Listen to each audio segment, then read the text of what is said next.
అత్యున్నతమైన సింహాసనం నందు ఆసీనుడైన యేసయ్య నామమునకు మహిమ కలుగును గాక. మన ప్రభువు మన రక్షకుడు యేసుక్రీస్తు నామములో అందరికీ శుభాభివందనాలు. హెవెన్లీ లైఫ్ మినిస్ట్రీస్ తరపున తెలియజేస్తున్నామండి. ఉదయకాలము పాటలు పాడుకుంటూ దేవుని ఘనపరుద్దాం, మహిమపరుద్దాం. హల్లెలూయా. స్తుతి చేసి నే పాడనా స్తోత్ర గీతం, భజించి నే పొగడనా స్వామి. స్తుతి చేసి నే పాడనా స్తోత్ర గీతం.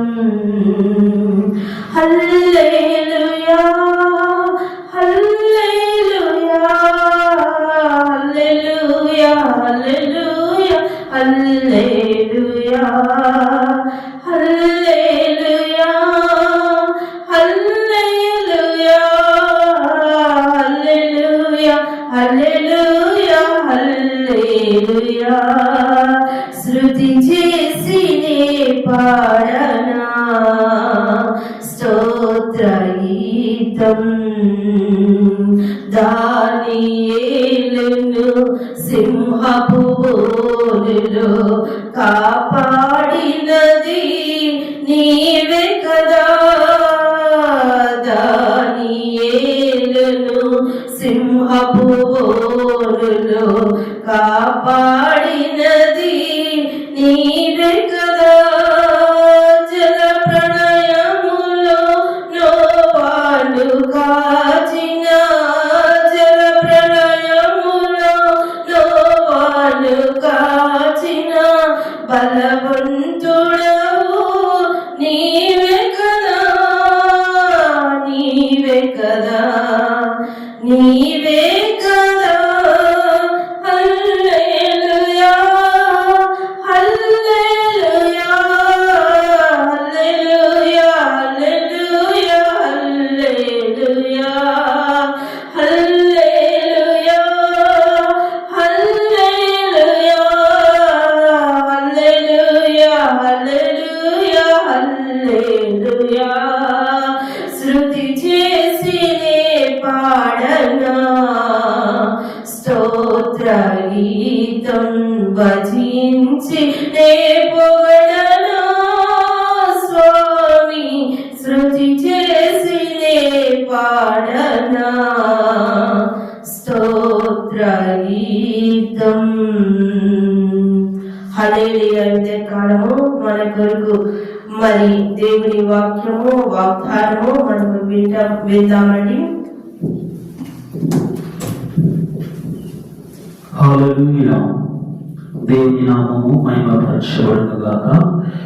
ఈ ఉదయకాలము దేవుని ప్రశస్తమైన ఉన్నతమైన నామంలో మీ అందరికీ శుభములు తెలియజేస్తూ ఉన్నాను. మరి హెవెన్లీ లైఫ్ మినిస్ట్రీస్ మరి సంఘ తరపున కూడా మీకు శుభములు తెలియజేస్తూ ఉన్నాను. ఈ దినము దేవుడు మనకి ఏర్పాటు చేయబడిన వాక్యము వాగ్దానము చదువుకుందాం. కీర్తన గ్రంథము 81వ అధ్యాయము 7వ వచనము.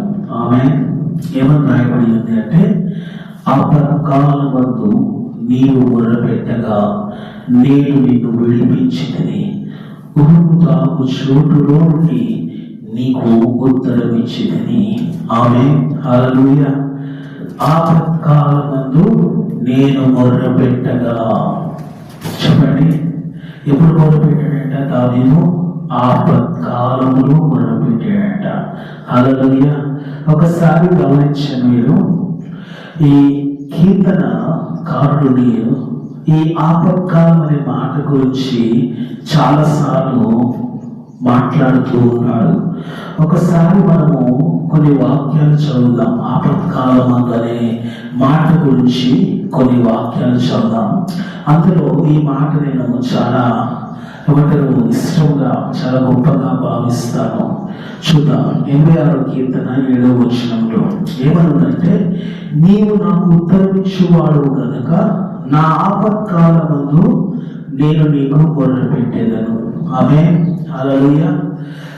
ఎవరన్నా దేవుడు ఉత్తరనీయుడు అంటే మొర పెడతారా, ప్రార్థన చేస్తారా, విన్నపమును తెలియచేస్తారా? మొర్ర పెట్టినప్పుడు దేవుడు ఉత్తరమిస్తేనే ఏం చేస్తాం? మనం ప్రార్థన చేస్తాము, లేకపోతే దేవుని సన్నిధిలో కోచాడుతాము. ఉత్తరమిచ్చేవాడు ఉన్నాడు కనుకే, జవాబిచ్చేవాడు ఉన్నాడు కనుకే, తిరిగి మనకు కావాల్సిన ఆ వాగ్దానము నెరవేర్చే దేవుడు ఉన్నాడు కనుకే మనమందరం ఏం చేస్తున్నాము? మొదలు పెడుతున్నాం. గమనించండి, నీవు నాకు ఉత్తరమిచ్చువాడవు గనుక. ఏమన్నా చెప్పండి? ఉత్తరమిచ్చువాడవు గనుక. ఉత్తరమిచ్చేవాడు లేకపోతే నేనేం చేయను? నా ఆపత్కాలంలో నేను మొర్ర పెట్టను. కానీ ఇక్కడ ఏమన్నాడు? ఆయన ఉత్తరమిచ్చువాడు అన్నాడు. ఆమె మనం గమనించామనుకోండి, ఇందాక చదివిన మాటలో 7వ వచనం, లేకపోతే 7 ఏమన్నా అంటే, ఆపత్కాలమందు నీవు మొర్ర పెట్టగా నేను నిన్ను విడిపించి తిని, ఉరుము దాగు చోటులో నుండి నీకు ఉత్తరమిచ్చినది. ఇక్కడ ఏమన్నాడు? నువ్వు నాకు ఉత్తరమిచ్చువాడు కనుక నా ఆపత్కాలమందు నేను నీకు మొర్ర పెట్టేదను.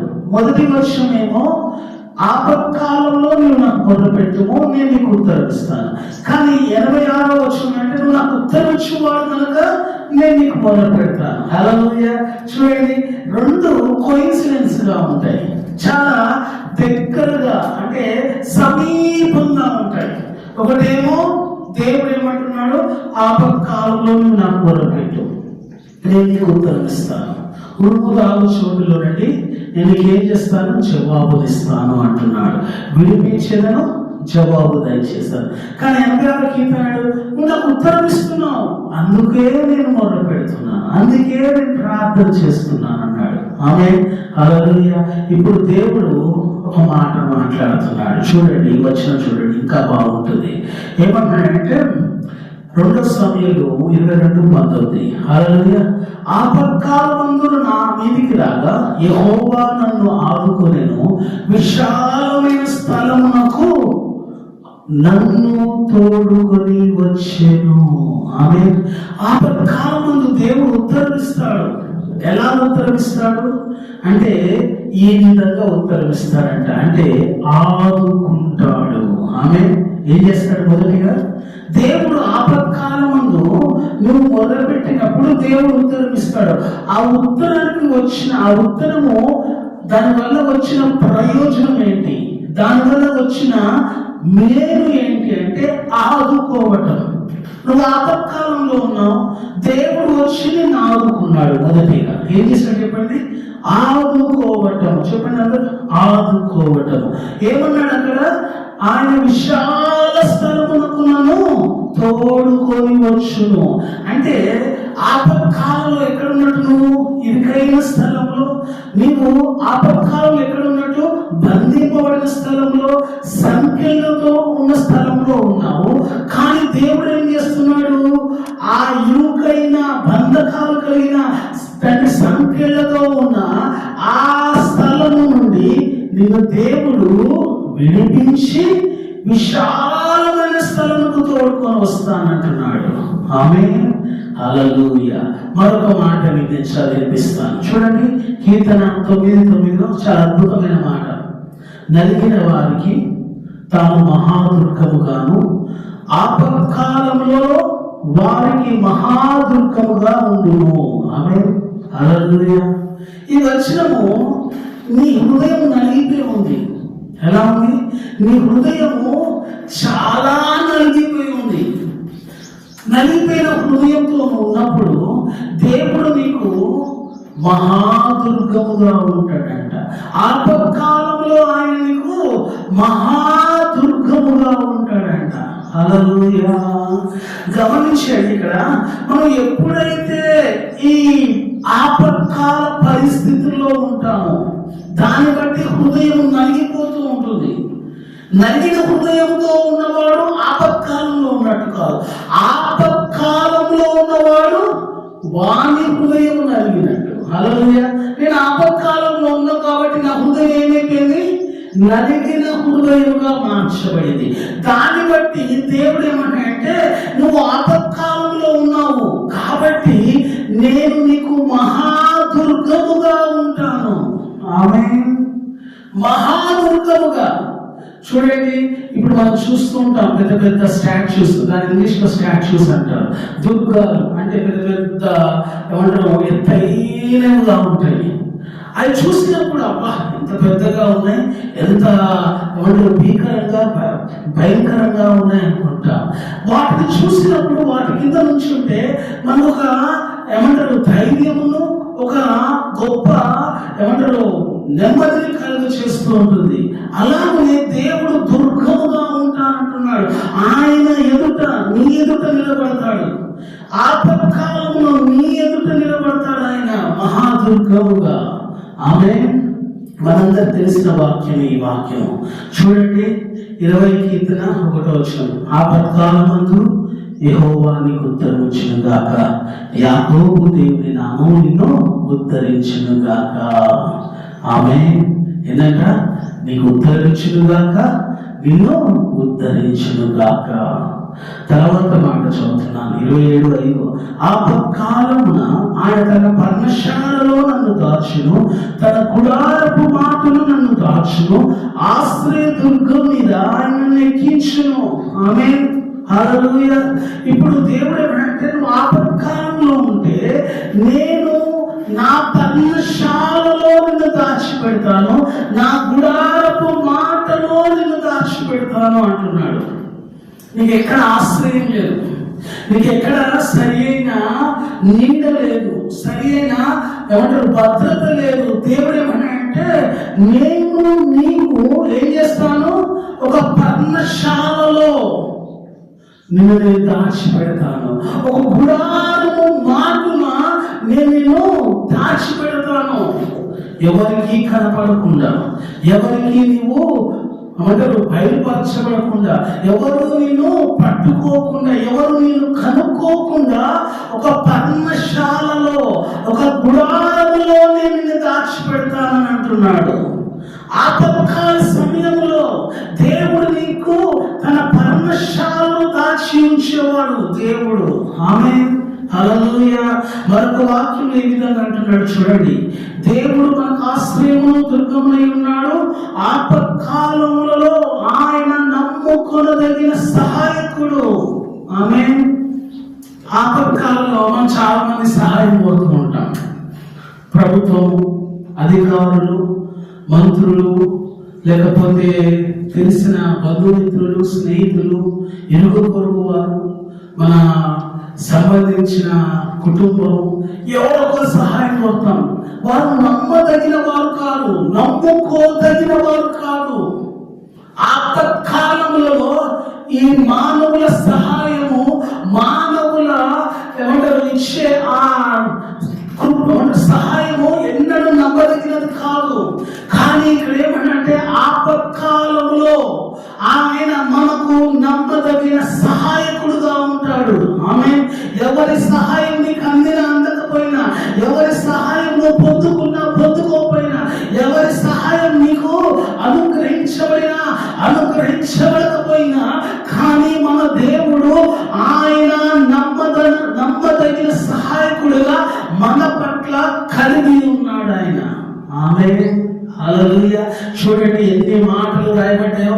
ఆపత్కాలంలో ఆయన విడిపించేవాడంట, ఆపత్కాలంలో నిన్ను ఆదుకునేవాడంట, ఆపత్కాలంలో నీకు మహాదుర్గంగా ఉంటాడు, ఆపత్కాలంలో దేవుడు నిన్ను ఉద్ధరిస్తానంటున్నాడు, ఆపత్కాలంలో నిన్ను దాచిపెడతానంటున్నాడు, ఆపత్కాలంలో ఆయన నమ్మదగిన దేవుడు అంటున్నాడు.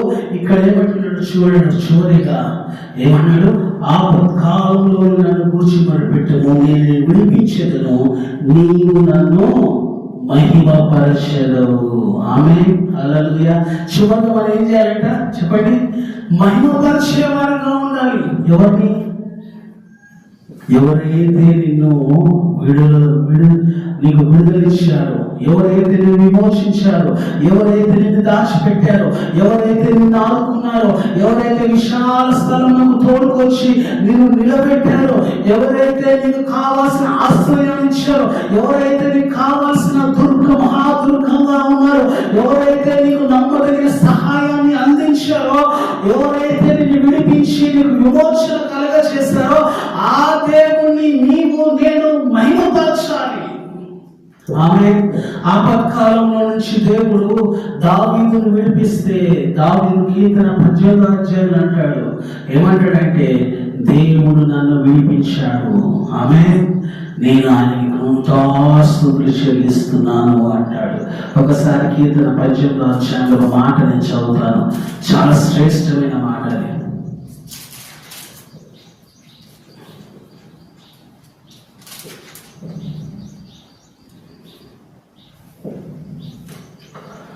ఇక్కడ చూడండి ఏమంటున్నాడంటే, యెహోవా నా బలమా, నేను నిన్ను ప్రేమించుచున్నాను. యెహోవా నా శైలమా, నా కోట, నన్ను రక్షించువాడా, నా కీడమా, నా రక్షణ శృంగమా, నా ఉన్నత దుర్గమా, నా దేవుడా, నేను ఆశ్రయించుచున్న నా దుర్గము. కీర్తనీయుడైన యెహోవాకు మొరపెట్టగా ఆయన నా శత్రు చేతుల నుండి నన్ను రక్షించెను. ఆమేన్, హల్లెలూయా. దేవుని వాగ్దానం ఎంత గొప్పగా ఉందో చూడండి, దేవుని ఆశీర్వాదం ఎంత గొప్పగా ఉందో చూడండి. ఆ కాలంలో వారు నా మీదికి రాగా యెహోవా నన్ను ఆదుకొనెను అంటున్నాడు. ఎవరు వచ్చారంట? శత్రువులు వచ్చారు. దేవుడు అన్నాడు, నేను నిన్ను ఆదుకున్నాను అంటున్నాడు. అదే దావీదు ఏమంటున్నాడు చూడండి, చివరిగా నేను ఆయనను మహిమపరచెదను. మనం మహిమపరచాలి, మనం ఆయన్ని కీర్తించాలి, మనం ఆయన స్తుతించాలి, మనం కొనియాడాలి, మనం ఆయన్ని ఘనపరచాలి, మనం ఆయన్ని ప్రేమించాలి. ఆపత్కాలంలో దేవుడు చేసిన ఆ గొప్ప కార్యమును బట్టి ఎల్లప్పుడూ మనం కృతజ్ఞతా భావం కలిగి లోకంలో దేవుని కొరకు జీవించాలి.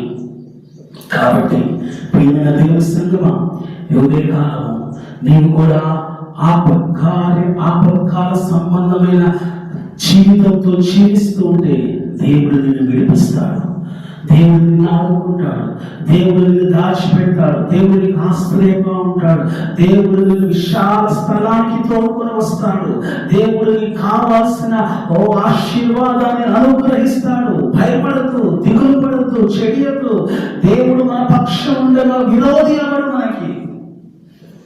కాబట్టి ఆ కాలములో నీవు ఆయనకు మొరపెట్టుము, ఆయన నిన్ను విడిపించును.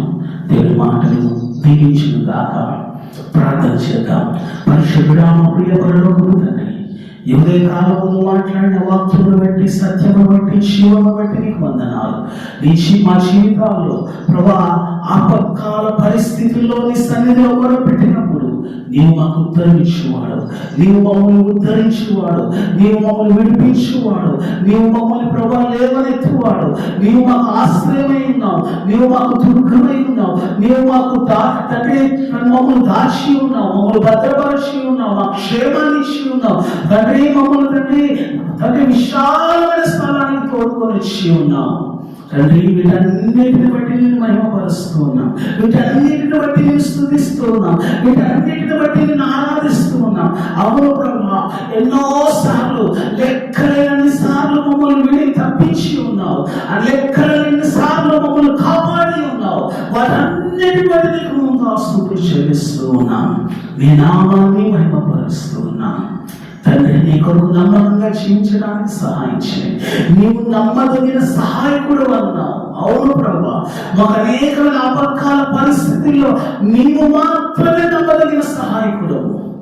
నీ కొరకు మేము ఇంకా నమ్మకంగా జీవించే కృపను మాకు దయచేయమని యేసు పరిశుద్ధ నామములో అడుగుచున్నాము ప్రియ తండ్రి, ఆమేన్. హల్లెలూయా. అందరికీ praise the Lord. Pastor Solomon Raj YouTube ఛానల్ని సబ్స్క్రైబ్ చేయండి, లైక్ చేయండి, షేర్ చేయండి, కామెంట్ చేయండి. దేవుడు మనందరినీ దీవించును గాక.